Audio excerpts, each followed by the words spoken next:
আমল নামাটা যখন দিব সামন দিক দিয়া দিত না, কয় কোন দিক দিয়া, কয় পিছন দিক দিয়া, কয় শুধু পিছন দিক দিয়া এইভাবে দিবে না, এই বেঈমানের হাতটারে তার বুক দিয়া ঢুকাইব, বুক দিয়া ঢুকাইয়া পিছন দিক দিয়া বাহির কইরা তার আমল নামাটা তার হাতের মধ্যে দিয়া দিব। আল্লাহু আকবার বলে। কুল্লু মান আলাইহা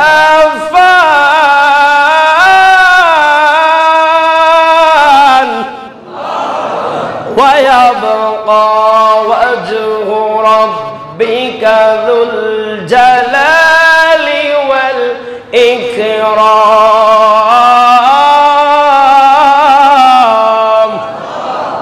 সব কিছু ফানা হয়ে যাবে, ফানি হয়ে যাবে। ইসরাফিল আলাইহিস সালাম যখন প্রথম ফু দেবে, আবার আল্লাহ আদেশ দেবেন, ইসরাফিল তুমি তোমার দ্বিতীয় ফু দেওয়া শুরু করো। দ্বিতীয় ফু দেওয়ার সাথে সাথে সমস্ত জাহান, ইসরাফিল যখন প্রথম ফু দিবে, প্রথম ফুর সাথে সাথে যত জমিন আছে, যা আছে, পাহাড়গুলা আপনার তুলার মতন উড়ে যাবে। সব কিছু একবারে তুলার মতন উড়ে যাবে, আর সব কিছু আপনার ধ্বংস হয়ে শুরু হয়ে যাবে। আপনার উপরের জিনিস নিচে যাবে, নিচের জিনিস উপরে উঠে যাবে। ইসরাফিলকে বলবেন, ইসরাফিল তুমি দ্বিতীয় ফু দাও। যখন দ্বিতীয় ফু দেবে, সমস্ত জাহানটা তামার মতন তামা হিসাবে পরিণত হয়ে যাবে। আল্লাহু আকবার বলে। গভীর মনোযোগ।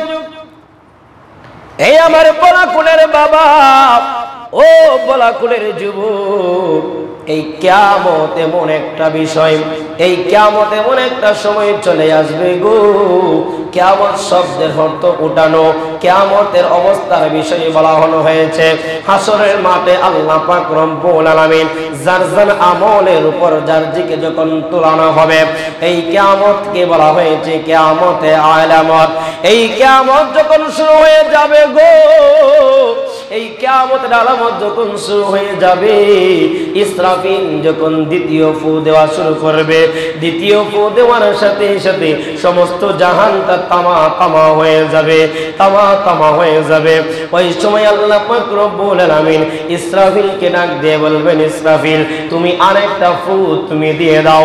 যখন তৃতীয় নম্বর ফু যখন দেওয়া শুরু হয়ে যাবে রে বন্ধুরা, ইমাম গাজ্জালী রাহমাতুল্লাহি আলাইহি, আমি বানানো কোনো কথা বলতে আমার কোনো অভ্যাস নাই, আমি মন গড়া কথা বলার আমার কোনো অভ্যাস নাই।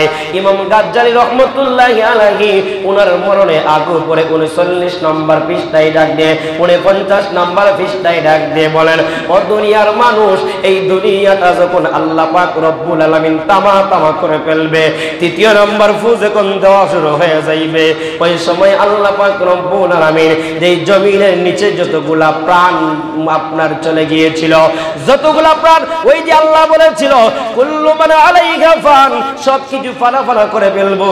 আর দুনিয়াতে আল্লাহ যে আপনি আমাকে আদেশ দিয়েছিল, একটা কথা আল্লাহ শুনিয়ে দিয়েছিল, কুল্লু নাফসিন যায়িকাতুল মাউত, প্রত্যেকটা প্রাণী একদিন মৃত্যুবরণ করতে হবে, মৃত্যুর স্বাদ গ্রহণ করতে হবে। এই মানুষগুলা প্রত্যেকটা প্রাণী কীটমাকড় থেকে যতগুলা পাজার ভিতরে প্রাণ আছে, সবটা কিন্তু হাসরের ময়দানে উঠে দাঁড়া যাবে। সব যখন উঠে দাঁড়ায়া যাবে গো, আমার নবী আপনার নবী ডাক দিয়ে কয়, বুখারী শরীফের হাদিস, আমার নবী ডাক দিয়ে কয়, দুনিয়ার মানুষ, ওই সময় আল্লাহ পাক রব্বুল আলামিন সূর্যরে আদেশ করবে, সূর্য যা যা যা, তুই বলতো আগে যেই সময় দুনিয়া যখন ছিল, ওই সময় তুই কি ছিলে, তোর পিঠটা সূর্যের মুখ দিয়ে দুনিয়ার দিকে তুই দিয়েছিলে। এখন যা যা, তুই আমাকে বলেছিলে আল্লাহ আমাকে 12টা মুখ কেন তুমি আমার দিয়া বানাইলা? ও আল্লাহ, একটা মুখ দিলে তো হইতো, এই 12টা মুখ কেন তুমি আমারে দিলা? আমি সূর্যের 12টা মুখের কি দরকার? ও সূর্য যা যা যা, দুনিয়ার জমিনের মধ্যে হাসরের ময়দানে চলে যা, গিয়া তুই মানুষের 8 বিঘা উপরে, এক হাদিসে লিখেছে 8 বিঘা উপরে, আরেক হাদিসে লিখেছে সুরমার আপনার যে সলতিরা রয়েছে, একটা সুরমার সলতিরার মাপলে 3 ইঞ্চির থেকে বেশি হয় না, 3 ইঞ্চির থেকে কম হতে পারে। এই 3 ইঞ্চি ইঞ্চি মতান্তরে মাথা আধ বিঘার উপরে যখন সূর্যটা চলে আসবে গো, বর্তমানে সূর্যের তাপটা কিন্তু আজকে সূর্যের তাপ হলো 33 ডিগ্রি সূর্যের তাপ। তারপরে অনেক মানুষ আপনার দেখা যায় বন্ধে বাড়িতে কাজ কাম করতে কষ্ট হয়ে যায়। ওই হাসরের ময়দান আল্লাহ কিয়ামতে আলামত যখন শুরু করবে, হাসরের মার যখন আল্লাহ টাঙ্গাইব, ওই সময় সূর্যটা কিন্তু বর্তমানে সূর্যটার পিঠ আমাদের দিক দিয়ে রাখছে, আর ওই সূর্যের 12টা মুখ হাসরের ময়দানে যখন মাথা আধ বিঘায় উপরে দেওয়া হবে গো, ওই সময় যার যার শরীর থেকে ঘাম পড়তে পড়তে যার যার আমল অনুযায়ী কিন্তু আপনার হাসরের ময়দানে সাঁতার হয়ে যাবে। আপনার আঁটু পর্যন্ত, কারো হয়ে যাবে আঁটু পর্যন্ত ঘামে, কারো হয়ে যাবে আপনার তুতা পর্যন্ত, কারো হয়ে যাবে নাক পর্যন্ত, কারো হয়ে যাবে কপাল পর্যন্ত, কারো কিন্তু আবার সাঁতারে কাটা শুরু কইরা দিবে। হাইরে বলাকুড়ের মানুষ, কি দিয়া তোমরা রে বুঝাইমু? কিয়ামতের আলামতের কথা কি দিয়া কোন ভাবে বললে বুঝবেন? অল্প সময়ে তার সব কথা বলা যায় না, তারপর বুঝার একটু চেষ্টা করেন রে বাবা। এই কিয়ামতের আলামত যখন শুরু হয়ে যাইবে, আল্লাহ পাক রব্বুল আলামিন যখন আমার নবী আপনার নবী ডাক দিয়ে কয়, ওই হাসরের মাঠে প্রত্যেকটা মানুষ যখন উঠবে, প্রত্যেকটা মানুষ উলঙ্গ হইয়া উঠবে। আল্লাহু আকবার বলে। আম্মা জান আয়েশা সিদ্দিকা ডাক দিয়ে বলেন, হাইরে কিছু আল্লাহ নবীজি, আপনি যে বললেন হাসরের ময়দানে সমস্ত মানুষগুলো উলঙ্গ হয়ে দাঁড়াইব, মহিলারাও কি উলঙ্গ হবে? আমার নবী কয়, আম্মা জান আয়েশা চোখের পানি জোর জোর জোর জোর করে পালায়া কান্দে, আর ডাক দিয়ে কয়, আয়েশা রে,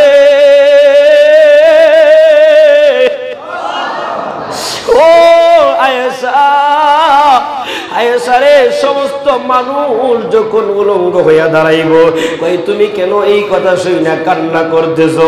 ইয়া রাসূলুল্লাহ, নবী গো, দুনিয়াতে তো আপনার লজ্জাস্থান তো কেউ দেখে নাই।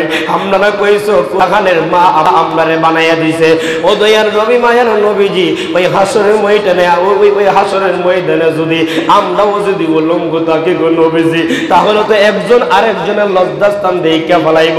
আমার নবী কয়, আয়েশা রে, ও আয়েশা, এর জন্যই বুঝি চোখের পানি ফলায়া ফলায়া কান্দো। আয়েশা শুইনা রাখো, ওই হাসর ময়দানটা এমন অবস্থা হইয়া যাইব, সমস্ত মানুষগুলা মাথা আব্দিক উপর যখন সূর্য চলে আসবে, প্রত্যেকটা মানুষ কেউ কারো লজ্জাস্থানের দিকে তাকাইবার কোনো ক্ষমতা থাকবে না। কই ইয়া রাসূলুল্লাহ, কেন? কই কেন জানোনি? ওই সমস্ত মানুষগুলা আকাশের দিক দিয়ে তাকাইয়া থাকবে, এত রোদের তাপ, এত সূর্যের তাপ, তারপর তাকাইয়া থাকবে। কই কেন গো নবীজি? কই মানুষগুলা দাঁড়ায়া থাকবে, কার আমলনামাটা ডান হাতের মধ্যে চলে আসে, কার আমলনামাটা বাম হাতের মধ্যে চলে আসে। ইয়া রাসূলুল্লাহ, নবীজি ডান হাতে আসলে কি হইব? আইরে বলাকুড়ের মানুষ, কিয়ামতের আলোচনা কি দিয়া তোমরা রে বুঝাইবো? আমার নবী ডাক দিয়ে কই, আয়েশা রে, প্রশ্ন করছো ডান হাতে দিলে হইব কি আর বাম হাতে দিলে হইব কি? ও আয়েশা, তাহলে তুমি শুইনা নাও, যখন ইমানদার ব্যক্তিরা যখন হাসরের ময়দানে উঠবে, ইমানদার ব্যক্তিরা আমলনামা কিন্তু আমার আল্লাহ তাআলা ডান হাতের মধ্যে এইভাবে সামন দিক দিয়া কইবা হাত বাড়া, তার হাতের মধ্যে দিয়ে দিব। কই বাম হাতে কাদের ইমান আমলনামা দিব? আমার নবী ডাক দিয়ে কই, আয়েশা গো, বাম হাতের মধ্যে আমলনামা দিব বেঈমান যারা দুনিয়াতে নাফরমান ছিল, আমার আল্লাহর আইন যারা মানল না, আমার আল্লাহর আইন যারা মানছে না গো, আল্লাহর কুরআন যারা মানল না, আমি নবীর হাদিস যারা মানল না, তাদের আমলনামা দেওয়া হবে বাম হাতের মধ্যে। ইয়া রাসূলুল্লাহ, তাহলে বাম হাতের মধ্যে দিবে বেঈমানরা আমলনামা পাওয়া যাইব, আর কোনো কষ্ট নাই। কয় শুধু তাই নয়, তাই নয়, আয়েশা শুইনা রাখো। ও আয়েশা, তুমি শুইনা নাও, বেঈমানে আম্মা জান আয়েশা সিদ্দিকা কয়, ইয়া রাসূলুল্লাহ, নবীজি, ও মায়ার নবী গো, যদি বাম হাতের মধ্যে পিছন দিক দিয়ে নিয়ে দেয়, তাহলে তার চক্ষু তো সামন দিক দিয়ে পিছন দিক দিয়ে দেখবে কিভাবে?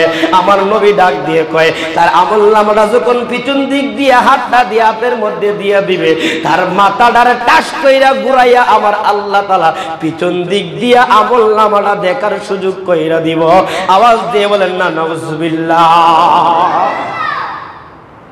আম্মা জান আয়েশা সিদ্দিকা বলেন, ইয়া রাসূলুল্লাহ, নবীজি, ও মায়ার নবীজি, তাহলে কি সমস্ত মানুষগুলা কি এই হাসরের ময়দানে ইয়া নাফসি বলে কাঁদবে? কই হ্যাঁ, সমস্ত মানুষগুলা আদম নবী থেকে ঈসা নবী পর্যন্ত সমস্ত মানুষগুলা ইয়া নাফসি করে কাঁদবে। ইয়া রাসূলুল্লাহ নবীজি, তাহলে আপনি কোন জায়গার মধ্যে আপনি থাকবেন? আপনি কি ইয়া নাফসি করবেন নাকি? আমার নবী ডাক দিয়ে কয়, আয়েশা রে, ওই হাসরের মাঠ আমার আল্লাহ পাক রব্বুল আলামিন হাসরের মাঠের মধ্যে একটা চেহারা, একটা রূপ নিয়ে দাঁড়াইব, যেই রূপের সামনে কেউ কিন্তু পার পাইবে না। এই রূপটা হলো কাহ্গার নামক একটা রূপ নিয়ে আল্লাহ দাঁড়াইব। আল্লাহ কাহ্গার নামে রূপ নিয়ে যখন দাঁড়াইব, ওই সময় কোন নবী ওলি আউলিয়া কেউ কিন্তু এই আল্লাহকে কাহ্গার নামের এই চেহারার দিকে কিন্তু তাকানোর কোনো সাহস থাকবে না। আয়েশা রে, ওই সময় আমি মায়ার নবী, দয়ার নবী 63 বছর দুনিয়াতে উম্মতি কইরা যে কাঁদছি, ওই সময় আমি নবী সেজদায় পড়ে যাব। জবান খুলে বলেন না আল্লাহু আকবার। আম্মা জান আয়েশা সিদ্দিকা কই, ইয়া রাসূলুল্লাহ নবীজি সেজদায় পড়ে আপনি কি করবেন? কই, যখন সেজদায় পড়ে যাব আমার আল্লাহ কাহ্গার নামের রূপটারে পরিবর্তন কইরা ডাক দিয়ে কইব, ইয়া রাসূলুল্লাহ নবীজি কাজটা করলেন কি? কই আজকে তো আপনি সেজদা দেওয়ার সময় না, আজকে তো আপনি সেজদা দেওয়ার জন্য না। কই তাহলে কি? কই হাসরের মাঠ আমি শুধু টাঙ্গাইছি আপনি নবীর ইজ্জত সম্মান বোঝানোর জন্য। জবান খুলে বলেন না সুবহানাল্লাহ। এই হাসরের মাঠে বিচার করার একটাই মাত্র উদ্দেশ্য হলো, আমি আল্লাহ পারতাম এমনিতেই মানুষদেরকে জাহান্নামে যাকে মন চাই তাকে দিয়ে দিতাম, যার আমলনামা খারাপ তাকে দিয়ে দিতাম। এই হাসরের মাঠে কেন আমি হাসরের মাঠ টাঙ্গাইছি গো নবীজি? এই হাসরের মাঠে কেন বিচারের পরিবেশ করছি গো নবীজি? শুইনা না, এই হাসরের মাঠে আপনি নবীর যে কত শান, আপনি নবীর যে কত মান, এই সম্মান মর্যাদা বোঝানোর জন্য আমি আল্লাহ যে আপনার জন্য এত দেওয়ানা, আপনি নবীর জন্য, আপনি নবীর প্রেমে যে আমি আল্লাহ পাগল, আমি আল্লাহ যে আপনার জন্য আশিক হয়ে গেলাম, আপনি নবী মাসুক, আমি আল্লাহ আশিক হয়ে গেলাম। মাসুক আশিকের কথা শোনার জন্য, আজকে মাসুক আশিকের এই কথা শোনানোর জন্য হাসরের মাঠ আমি আল্লাহ তৈরি করছি। আল্লাহু আকবার বলে। এই হাসরের মাঠ থেকে যদি বাঁচতে হয়, এই কঠিন ভয়াবহ থেকে যদি বাঁচতে হয়, আপনার আমলনামায় যদি ডান হাত মোবারক, ডান হাতের মধ্যে যদি আপনি পেতে হয়, তাহলে কি সুদ খাওয়া ছাড়তাম না ধরতাম? আওয়াজ দেন। ছাড়বো না ধরব? ঘুষ খাওয়া ছাড়বো না ধরব? মদ খাওয়া ছাড়বো না ধরব? ইয়াবা খাওয়া ছাড়বো না ধরব? ফেন্সিডেল ছাড়বো না ধরব? আইরে বলা কুলের বাবা, আমারে খারাপ লাগতে পারে, কিন্তু এই হাসরের ময়দানে আগামী জুমাবার এই আলোচনাটা, আগামী জুমাবার কিয়ামতের অবস্থা, হাসরের ময়দানে মানুষগুলো আল্লাহ যখন এইভাবে যখন আমলনামা দিয়ে দিবে, দেওয়ার পর হাসরের ময়দানে 12টা কাতারে বিভক্ত হইয়া মানুষগুলা হাসরের ময়দানে দৌড়াইয়া উঠব। কয়টা কাতারে? 12টা কাতারে মানুষ হাসরের ময়দানে দৌড়াইয়া উঠবো। সময় নাই, আমি আগামী জুমাবারে বলবো। তার আগে আমি আপনাদেরকে আরেকটা কথা বলি। এই হাসরের ময়দান থেকে যদি বাঁচতে হয়, এই হাসরের ময়দান থেকে বাঁচতে হলে আমার আপনার নবী ডাক দিয়ে কয়, ও আমার উম্মতের দলেরা, মুসলিম শরীফের হাজির ডাক দিয়ে কয়, কানা কাসিয়ামিদ দাহরি, আমার নবী ডাক দিয়ে কয়, যদি এই হাসরের ময়দান থেকে হাসরের ময়দানে আমলনামা যদি ডান হাতের মধ্যে রাখতে চাও, ডান হাতের মধ্যে পাইতে চাও, তাহলে কি করবা? রমজানের পরে কিন্তু তোমাদের জন্য একটা মাস শুরু হয়ে যায়। কিসের মাস শুরু হয়ে যায়? বেশি অংশ এই যে আপনার শাওয়াল মাস, এই শাওয়াল মাসের সবচাইতে গুরুত্বপূর্ণ দিনটাকে কিন্তু আমার মা বোনরা কিন্তু পালন করে। কিভাবে হুজুর আমরারে বাদ দিয়ে দিলেন? আমরার বিবিরে, আমরা মা বোনরে আপনি গুরুত্ব দিয়ে দিলেন, কেমনে একটু বুঝাইয়া দেন। আমার নবী, আপনার নবী কয়, শাওয়াল মাসের, আপনার এই শাওয়াল মাসের মধ্যে যেই ব্যক্তি 6টা রোজা আদায় করবে, অনেক মানুষ দেখবেন কয় শাওয়াল মাসে রোজা রাখুন, আপনার এই 6 রোজারে আপনি উল্লেখ করে না, কয় যে রোজা রমজানের ভাঙ্গে এই রোজা, এটা মহিলার লাগে রোজা রাখুন। কারার লাগে? মহিলার লাগে, সাফায়া দলাই মহিলারা। কিন্তু এই জায়গায় কোনো মহিলা বলা হয় নাই, বলেছে যত সমস্ত মানুষগুলা মুসলমান যারা রমজানের পরই তাদের জন্য আরেকটা মাস রয়েছে। এই মাসটির নাম হলো শাওয়াল মাস। এই শাওয়াল মাসের 6টা রোজা যদি কোনো ব্যক্তি রাখে তাহলে আল্লাহ পাক রব্বুল আলামিন তার আমলনামায় সারাটা বছর রোজা রাখার সওয়াব দিয়ে দিবে। সুবহানাল্লাহ। আর আসতে বলেন সুবহানাল্লাহ। সুবহানাল্লাহ কইতে কি টাকা লাগে? হ্যাঁ, সুবহানাল্লাহ তো কইতে মাগ নয় কোন যাতে সুবহানাল্লাহ জোরে কইতে না আসতে কইবাই, আওয়াজ দিয়ে বলেন সুবহানাল্লাহ। মারহাবা। এই শাওয়াল মাসে যেই ব্যক্তি 6টা রোজা রাখবে তার আমলনামায় আল্লাহ পাক রব্বুল সারা বছর রোজা রাখলে যত সওয়াব হবে ততটুক সওয়াব তার আমলনামায় দিয়ে দেওয়া হবে। শুধু তাই না, এখন প্রশ্ন করতে পারেন মা বোনদেরকে বাহিরের মাঠে দেওয়াতে সবচেয়ে ভালো হয়েছে। মা বোনদেরকে আমি উদ্দেশ্য করব, বলবো ও আমার মা, ও আমার বোন, এই 6টা রোজা বিশেষ মা বোনরাই কিন্তু রাখে। এখন বলে হুজুর আমরা যারা রমজান মাসে আমাদের রোজা যারা ভেঙে যায়, আমরা যারা রোজা রাখতে পারি নাই, তাদের অসুখের থাকার কারণে, অসুস্থতা থাকার কারণে রোজা রাখতে পারে নাই, হুজুর আমরা কোন সময় রোজা রাখবো? আমার রাসূল বলেছে এই রমজান মাসে যারা রোজা রাখতে পারে নাই এই রোজাগুলা সবচাইতে উত্তম হবে এই শাওয়াল মাসে আদায় করলে। সুবহানাল্লাহ বলেন। 6 রোজা রাখার পর, 6 রোজা আদায় করার পর বলে 6 রোজা কিভাবে আদায় করব আমি আপনাদেরকে বলে দিই। এই 6 রোজা এক হাদিসের মধ্যে আসছে, এই 6 রোজা সবচেয়ে উত্তম হলো এইভাবে রাখলে সব হবে। আজকে রাখছেন একটা, কালকে রোজা রাখবেন না, আবার পরের দিন রাখবেন একটা, আবার কালকে এর পরের দিন রাখবেন না, আবার এর পরের দিন রাখবেন। এইভাবে রোজা রাখলে সবচেয়ে শাওয়াল মাসের 6 রোজার ফজিলত এইভাবে সবচেয়ে উত্তম, সবচেয়ে ফজিলতপূর্ণ। ওই যে আপনার এক শাওয়াল মাসের 6টা রোজা আপনার 12 দিন লাগবে, 12 দিন গিলুগা না। আপনার রমজান মাসে আরো 6টা রোজা আপনার কি হয়ে গেছে? আপনি কি করেন? আরো তো আপনার রয়েছে কয় দিন? 18 দিন আছে না? এই 18 দিনের ভিতরে আপনার বাকি যদি আরো 5টা 4টা 3টা 6টা আপনার খাজা হয়ে থাকে তাহলে এই 18 দিনের ভিতরে আপনি রাখতে পারবেন। এখন প্রশ্ন হলো হুজুর আমি অসুস্থ, আমি রমজানের রোজা আমি রাখতে পারি না, এটা হয়ে ঠিক আছে, এটা আল্লাহ তো আমার রাখার খাজা করার একটা সুযোগও আছে। যা অসুস্থ ব্যক্তি, রোগী ব্যক্তি, হ্যাঁ, তাদের জন্য রোজা খাজা করার সুযোগ আছে। কিন্তু অনেক মানুষ আছে অসুস্থতার বাম ধরে কিন্তু রোজা রাখছে না, আছে না? এমন কথা হয় না? আছে না? আছে না? ওই ধরনের মানুষই কিন্তু ঈদগাঁও এরারে সামনে খাতারে পাওয়া যায়, ঠিক কিনা? এরারে সামনের খাতারে পাওয়া যায়, দেখলে দেখা যায় নতুন মুসল্লি, নামাজি ভাই চাইলে বুঝা যায় নতুন মুসল্লি। কথা কোন ঠিক না? ঠিক। কিন্তু রোজা ঈদ হলো তাদের জন্যই, যারা রোজা রেখেছে তাদের জন্য হলো ঈদ, আর যারা রোজা রাখে নাই তাদের জন্য হলো ওয়াঈদ, কারণ তাদের জন্য ঈদ না। তারা, রাসূল বলেছেন তারা ঈদগাহের মাঠে যাওয়ার কোনো অনুমতি নাই যারা রোজা রাখে নাই। রোজাদারদের জন্য ঈদগাহের জন্য প্রযোজ্য।